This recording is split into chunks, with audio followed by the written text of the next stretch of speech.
Labbaik Allah, I'm present Allah.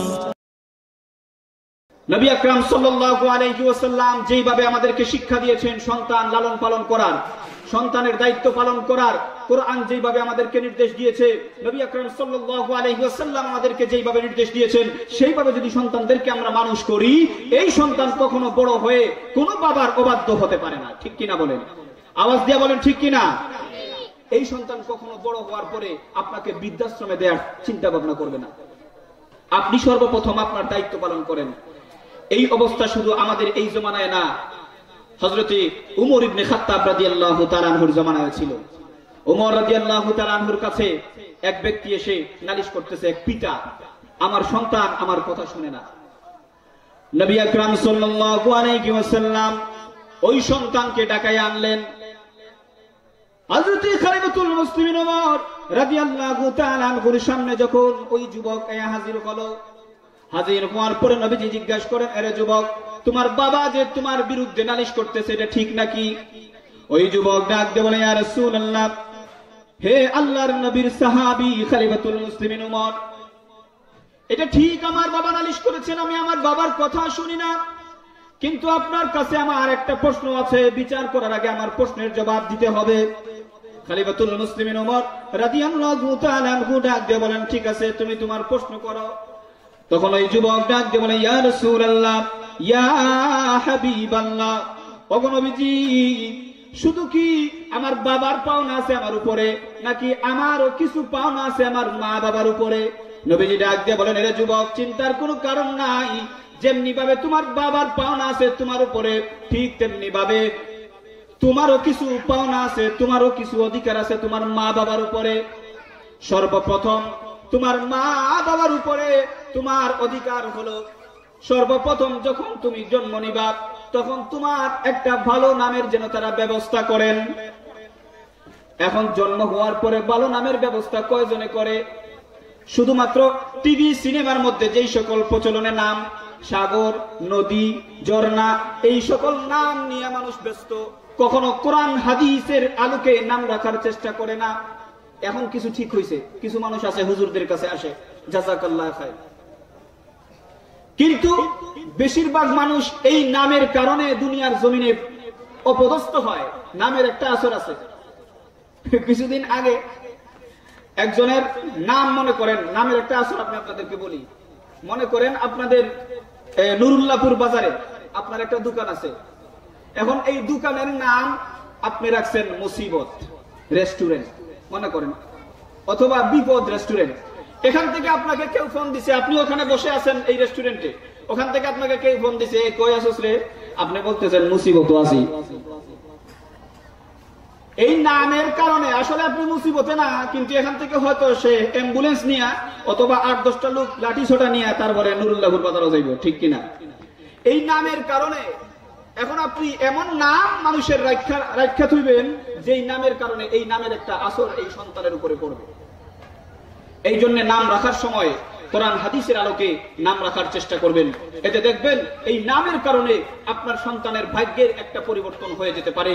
আপনার সন্তানের তাকদীরে মুআল্লাক যেটা আছে সেটা মাঝে মধ্যে পরিবর্তন হয়। এই নামের উসিলায় হয়তো আল্লাহ পাক রব্বুল আলামিন আপনার সন্তানের খারাপ স্বভাবটাকে পরিবর্তন করে ভালো স্বভাবওয়ালা বানায় দিতে পারেন। নাম রাখছেন আপনি ইব্রাহিম, কিয়ামতের কঠিন ময়দানে হাদিস শরীফে এরকম এসেছে, ইব্রাহিম বলে যখন ডাক দেওয়া হবে অনেক ইব্রাহিম উঠে চলে আসবে, সে বলবে আমি ইব্রাহিম। আল্লাহ পাক রব্বুল আলামিন বলবেন না না, আমি আমার পয়গম্বর ইব্রাহিমকে ডাক দিয়েছি, তোমরা কেন আসলা? সবার মুখ ছোট হয়ে যাবে। আল্লাহ পাক রব্বুল আলামিন বলবেন, এ ইব্রাহিমের দল, মুখ ছোট করার কারণ নাই, তোমরা আমার নবীর মহব্বতে ইব্রাহিম নাম রেখেছিলা, মুহাম্মদ নাম রেখেছিলা, আহমদ নাম রেখেছিলা, আজকে এই মহব্বতের কারণে মুহাম্মদের সাথে ইব্রাহিমের সাথে তোমরা জান্নাতে চলে যাও। সুবহানাল্লাহ। এই নামের একটা আসর আছে। আল্লাহ পাক রব্বুল আলামিন আমাদেরকে যেন বুঝার তৌফিক দান করেন। ইমাম গাযালি রাহমাতুল্লাহি আলাইহি ওনার একখানা কিতাব গালিবান ইয়াহইয়া উলুমুদ্দিন, এই কিতাবের মধ্যে খুব সুন্দর করে লিখেছেন, ও দুনিয়ার মুসলমানেরা, ও দুনিয়ার মা বাবারা, সন্তানদেরকে যদি সুসন্তান হিসেবে তোমরা গঠন করতে চাও, তাহলে এই সন্তান তোমাদের গর্ভে আসার পর থেকেই তার প্রতি যে দায়িত্ব আছে এই দায়িত্ব পালন করা শুরু করে দাও। একটা ঘটনা মনে পড়ে গেছে, বলে দেই। এক বাদশা ছিলেন যিনি কখনো যুদ্ধের মধ্যে পরাজয় বরণ করেন নাই, সবসময় বিজয়ী হইতেন। ওনার সন্তান বড় হওয়ার পরে সে একটা যুদ্ধের মধ্যে অংশগ্রহণ করছে। ওনার সেনাপতি বাড়িতে এসে বাদশার কাছে খবর দিল, আপনার সন্তান পরাজয় বরণ কইরা লজ্জিত অবস্থায় এই যুদ্ধের ময়দান থেকে পলায়ন করেছেন, ওনাকে খুঁজে পাওয়া যাইতেছে না। পরাজয় জিনিসটা খুবই লজ্জাকর। যারা সব সময় বিজয় লাভ করে তাদের জন্য পরাজয় মরার মতো। সে বলবে আমি মরে যাব কিন্তু পরাজয় বরণ করব না। যুদ্ধের ময়দানে ইসলামেও এরকম আছে, পলায়ন করা এটা গুনার কাজ, কবিরা গুনাহ যুদ্ধের ময়দান থেকে পলায়ন করা মুসলমানের জন্য। এই জন্য বাদশাহ অনেক লজ্জিত ভাব নিয়ে ঘরের মধ্যে চলে আসছেন বিবির কাছে। বিবি লজ্জিত ভাব দিকে, মুখের অবস্থা খারাপ দিকে জিজ্ঞেস করতেছেন, আপনার মন খারাপ কেন? উনি বলতেছেন, আমার সন্তান পরাজয় বরণ করেছে, আমার সন্তান যুদ্ধের ময়দান থেকে পলায়ন করেছে, এর চাইতে লজ্জা আর কি হতে পারে? এই জন্য আমার মুখের সাইজ এখন ঠিক না। বিবি ডাক দিয়ে বলেন, স্বামী আমার, আপনার কথা আমি বিশ্বাস করতে পারলাম না। আমার সন্তান কখনো যুদ্ধের ময়দান থেকে পলায়ন করতে পারে না। আপনি ভালো করে খবর নিয়ে দেখেন, আমার সন্তানের এই যে সংবাদ আপনি পেয়েছেন, এই সংবাদটা মোটেও সঠিক না। আমার এই সন্তান কখনো যুদ্ধের ময়দান থেকে পলায়ন করতে পারে না। এবার বাদশা সত্যিকারের আবার খবর লাগাইলেন। এবার দেখা যায় খবর নিয়ে আসার পরে জানাইলো, বাদশা জাহাপনা, আপনার সন্তান যুদ্ধের ময়দান থেকে পরাজয় বরণ করে পলায়ন করেন নাই, বরং আপনার সন্তান একটা টেকনিক ব্যবহার করেছেন, একটা যুদ্ধের কৌশল অবলম্বন করে কিছু সময়ের জন্য লুকিয়ে পড়েছিলেন, শত্রুদেরকে আবার অবস্থা বুঝে আবার হামলা করেছেন। এখন আপনার সন্তান শত্রুদেরকে পরাজয় করে, শত্রুদেরকে পরাহত করে, পরাস্ত করে আপনার সন্তান বিজয়ী বেশে রাজপ্রাসাদের দিকে ফিরতেছে। উনি আবার এখন খুশি অবস্থায় বিবির কাছে ফিরলেন, এসে বলতেছেন, বিবি আপনি এত বড় একটা ডিগ্লিয়ার কেমনে দিলেন? এই সন্তান কখনো যুদ্ধের ময়দান থেকে পরাজয় বরণ করে ফিরতে পারে না, এই ডিগ্লিয়ার আপনি কোন বিশ্বাসে, কোন আত্মবিশ্বাসে দিলেন?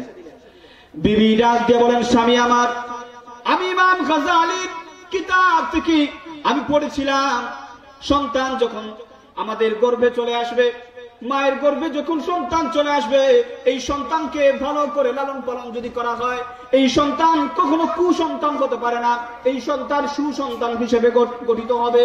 আমি আমার সন্তান যে মুহূর্তে আমার গর্ভে চলে এসেছি, তখন থেকে আমি একদিনের জন্য কোরআন কারীমের তেলাওয়াত আমি ছাড়ি নাই, রেগুলার পবিত্র কোরআন কারীমের তেলাওয়াত করেছি। আমি 5 ওয়াক্ত নামাজ একদিনও ছাড়ি নাই, আমি আরো বেশি বেশি করে নফল নামাজ পড়েছি। ওগো স্বামী, শুধু তাই না, আমার এই সন্তান যখন দুনিয়ার জমিনে ভূমিষ্ঠ হয়, ভূমিষ্ঠ হওয়ার পরপরই যেই সময় সর্বপ্রথম আমি তাকে দুধ দিয়েছিলাম, ডান দিকের দুধ আমি তাকে দান করেছিলাম। আমি যখন তাকে দুধ পান করাইছিলাম, বিসমিল্লাহ বলে তার মুখে আমি দুধ তুলে দিয়েছিলাম। স্বামী আমার, এই সন্তান জন্মগ্রহণ করার পূর্ব থেকে এত কষ্ট করলাম, এই সন্তান দুনিয়ার জমিনে আসার পরে এত কষ্ট করলাম, আর এই সন্তান বড় হওয়ার পরে কাপুরুষ হয়ে যাবে, আমি মা হয়ে তা বিশ্বাস করতে পারি না। এই জন্য আমি ডিক্লেয়ার দিয়েছি, আমার সন্তান কুসন্তান হতে পারে না। আপনারাও আপনাদের সন্তানদেরকে সুসন্তান হিসেবে যদি গঠন করতে হয়, শুরু থেকে তাকে সুসন্তানের ট্রেনিং দেয়া শুরু করে দেন। আপনাদের সন্তানদেরকে বেশি বেশি করে নসিহত করেন, লোকমান আলাইহিস সালামের মতো। নবী আকরাম সাল্লাল্লাহু আলাইহি ওয়াসাল্লাম শিশুদেরকে নসিহত করতেন। এটা আমরা অনুসরণ করতে হবে, নবীজিকে আমরা অনুসরণ করে চলতে হবে, এতেই আমাদের জন্য মঙ্গল। সহজ পথ যদি পেতে হয়, নবীজিকে সব রাস্তায় অনুসরণ করুন। দেখেন, নবী আকরাম সাল্লাল্লাহু আলাইহি ওয়াসাল্লাম হযরত হুসাইন রাদিয়াল্লাহু তাআলা আনহুর হাতে একটা সৎকার খেজুর দেখলেন, দেখার পরেই পরওয়ানা জারি করে দিয়েছেন। কাফ কাফ ইয়া হুসাইন নাহনু মাআশিরুল আনবিয়া লা নাকুলুস সাদাকা। নবীজি হযরত হুসাইন রাদিয়াল্লাহু তাআলা আনহুর হাতে একটা সৎকার খেজুর দেখে সঙ্গে সঙ্গে বললেন, কাফ কাফ, থু থু, এ হুসাইন ফেলে দাও। সন্তানদেরকে আমরা, ছোট্ট সন্তানদেরকে কোন জিনিস, খারাপ জিনিস হাতে নিছে, তখন ফেলে দাও বললে শুনে না, থু থু, ওয়া এরকম কোন শব্দ ব্যবহার করলে সে বুঝে এটা খারাপ। নবীজি কাখ কাখ শব্দ ব্যবহার করে হযরত হুসাইন রাদিয়াল্লাহু তাআলা আনহুকে বলেন, হুসাইন রে, এটা সদকার খেজুর ফেলে দাও। কেন? নাহনু মাআশিরুল আম্বিয়া, আমরা হলাম নবীর বংশধর, লা নাকুলু সাদাকাত, আমরা সদকার খেজুর খাইতে পারি না, সদকার খেজুর আমাদের জন্য জায়েজ না। নবীজি হযরত হুসাইন রাদিয়াল্লাহু তাআলা আনহুকে উপদেশ দিয়া এটা দুনিয়ার জমিনের মা বাবাকে বুঝাইতে চাইতেছেন, তোমাদের সন্তানেরা যদি খারাপ কোনো জিনিস হাতে নেয় বাধা দাও। ও দুনিয়ার মা বাবারা, আজকে তো আপনার সন্তানের হাতে রিভলভার দেখেও আপনি বাধা দিতে মনে চায় না, আপনার সন্তানের হাতে ছুরি দেখেও আপনি বাধা দিতে মন চায় না, আপনার সন্তানের হাতে মদের বোতল দেখার পর আপনি আপনার সন্তানকে বাধা দেন না, আপনার সন্তানের হাতে সিগারেট দেখার পরেও আপনি আপনার সন্তানকে বাধা দেন না। এই জন্যই শুরুতে আপনার সন্তান প্রথমে সিগারেট হাতে নেয়, তারপরে মদের বোতল হাতে নেয়, তারপরে AK-47 হাতে নেয়।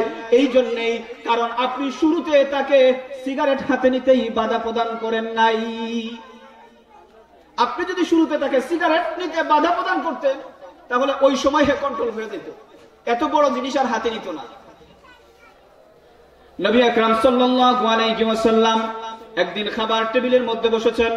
টেবিল বললাম ওই সময়কার এরকম টেবিল ছিল না, আমাদের বর্তমান জামানায় যেমনি ভাবে মিলে, এই জন্য বললাম আর কি। নবীজি খাবারের দস্তরখানায় বসলেন, দেখা যায় একটা সন্তান বড় একটা মাছের মাথার দিকে হাত দেয়, যেটা কোনোদিনও খাইতে পারতো না। আমাদের সময় এরকম হয়, সন্তান নিয়ে খাবারের মধ্যে বসছি, দেখা যায় বড় মাছের মাথার দিকে হাত দিছে, যেটা খাইতে পারতো না। তখন আমরা অনেক সময় আহ্লাদ কইরা মায়া কইরা কই, দেওয়া দিতে দাও, সাইন নাই তো, আশা ভাঙ্গার কোনো দরকার নাই। না না ও ভাই, মানুষের অন্তরের মধ্যে আল্লাহ পাক রব্বুল আলামিন হিরস একটা জিনিস রেখে দিয়েছেন, সব মানুষের অন্তরে আছে, লোভ একটা জিনিস। এই লোভকে আপনি যত বেশি দমন করবেন তত বেশি নিরাপদে থাকবে। এই মুহূর্তে এই সন্তানের ওই লোভ যে বিষয়টা আছে এটা কাজ করতেছে, এই জন্য লোভের কারণে বড় মাছের মাথার দিকে হাত দেয়। আপনি যদি এই সময় বাধা না দেন, তাহলে বড় হওয়ার পরে 5 লাখ টাকার বান্ডিলও হাত দিব। ঠিক কিনা জুড়ে বলেন? আপনি এখন তাকে কন্ট্রোল করতে হবে, যেইভাবে বিশ্ব নবী কন্ট্রোল করেছেন। যেই মাত্র ওই সন্তান মাছের মাথার দিকে হাত দেয়, সঙ্গে সঙ্গে বিশ্ব নবী পরওয়ানা জারি করে দিয়েছেন, ইয়া গোলাম সামিল্লাহ ওয়া কুল বিয়ামিনিক ওয়া মিম্মা ইয়ালিক। বিশ্ব নবী মুহাম্মদুর রাসূলুল্লাহ সাল্লাল্লাহু আলাইহি ওয়াসাল্লাম ডাক দিয়ে বলেন, এরে বালক, ও বালক, সামিল্লাহ, আল্লাহর নাম নিয়ে খাবার শুরু করো। দেখেন কি সুন্দর নসিহত করতেছেন, আল্লাহর নাম নিয়ে খাবার শুরু করো, বিসমিল্লাহ বলে খাবার খাও। ওয়াকুল বিয়ামিনিক, এবং তুমি তোমার ডান হাত দ্বারা খাবার খাও। ওয়া মিম্মা ইয়ালিক, এবং তোমার আশেপাশে থেকে খাও, আতারে ফাতারে হাত দিও না। নবীজি উপদেশ দিতেছেন, নবীজি সন্তানদেরকে কন্ট্রোল করা শিখাইতেছেন, উম্মতরা কিভাবে সন্তানদেরকে কন্ট্রোল করবে। এই জন্য আমার ভাইয়েরা, বিশ্ব নবীর সবক অনুযায়ী সন্তানদেরকে যদি সুসন্তান হিসেবে গঠন করতে হয়, ছোটবেলা থেকেই তার প্রতি দায়িত্ব পালন করা শুরু করে দিতে হবে। পারবেন তো ইনশাআল্লাহ? যারা আমরা মা বাবা আছি, ছোটবেলা থেকে সন্তানকে এই সুসন্তান হওয়ার ট্রেনিংটা দেওয়া শুরু করে দেই। দেখবেন আপনার সন্তান বড় হওয়ার পরে উলামায়ে কেরামদের পিছনে কথা বলবে না, আপনার এই সন্তান বড় হওয়ার পরে ওই কিতাবের উপর কথা বলবে না যে কিতাব মুহাম্মদ সাল্লাল্লাহু আলাইহি ওয়াসাল্লামের উপর নাযিল হয়েছিল। আপনার সন্তান যদি সুসন্তান হয়ে যায়, এই সন্তান বড় হওয়ার পরে নবীজির চরিত্রের উপর কখনো দাগ ফেলবে না। ঠিক কিনা বলেন? আমরা সর্বপ্রথম সন্তানদেরকে সুসন্তান বানায় দেই। আমরা সন্তানদেরকে শুরুতে শিক্ষা দেই ক খ গ ঘ। আসলে শিক্ষাটা হওয়ার কথা ছিল আজানের শিক্ষা, কালেমার শিক্ষা।